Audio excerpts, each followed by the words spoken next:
في أقل وقت ومن غير مجهود هنعمل أحلى غدا وهيعجب كل اللي في البيت. سهل جدا وسريع وأكيد في حلة واحدة. ويلا نبدأ وصفتنا. أول حاجة هنبدأ فيها تتبيلة الفراخ. النهاردة هتبل بملح وفلفل، بابريكا مدخنة، وكمان بودرة الكاري. ممكن طبعا تضيفوا أي توابل تانية بتحبوها. معلقتين من زيت الزيتون أو الزيت العادي. أنا استخدمت الفراخ الشيش طاووق. هبدأ أقلب كل الخليط ده مع بعضه كويس قوي. هقلب التتبيلة كويس جدا في الفراخ، وبعد كده هسيبها على جنب شوية. هسيبها في التتبيلة شوية. ودي الصينية اللي أنا هدخل وصفتي فيها الفرن. هضيف عليها بصلاية متوسطة وشرايح من الثوم، وكمان هضيف جزر أنا بشرته بالشكل ده، وكمان فلفل حار أو فلفل أخضر عادي. هضيف كمان كيس من لسان العصفور. ممكن نشوحه قبل ما نضيفه، وممكن نضيفه زي ما هو زي ما تحبوا، دي خطوة اختيارية.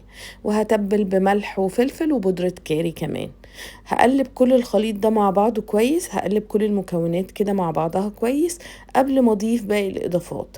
انا هقلبهم كده بالشكل ده. وبعد كده هنا محضرة شوربة او مرقة المتوفر عندنا حوالي 5 كوبايات.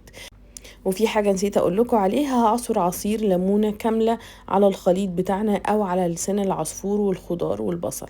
عصير ليمونة كاملة. وبعد كده في الحلة او الطاسة هضيف نص كوباية من الشعرية. طبعا هشوحها في زيت او زبدة زي ما تحبوا. هفضل اقلب فيها لحد ما تاخد لون حلو، لون ذهبي حلو، ده اللون اللي انا عايزاه. بعد كده هاخدها واضيفها على خليط لسان العصفور، وهقلبهم طبعا مع بعض. وفي نفس الحلة او الطاسة هبدأ اشوح الفراخ. انا استخدمت حوالي كيلو من الشيش طاووق، وطبعا ممكن نزود الكميات دي زي ما نحب. انا هشوحه على مرتين. هياخد لون من على اول جنب هقلبه على الجنب التاني. وبعد كده بعد ما ياخد لون من على الجنب التاني اكيد هطلعه على طول. هاخده من على الطاسة على طول وارصه على الصينية من فوق زي ما انتوا هتشوفوا بالظبط. هرصه على وش الصينية بالشكل ده. هو طبعا كده مستواش، ده كده اتشوح بس، وهيكمل سوا في الصينية في الفرن. طبعا هضيف الكمية التانية. انا بس عايزاه ياخد لون حلو، وهو كمان تتبيلته فيها زيت زيتون، مش محتاج زبدة ولا اي زيت تاني.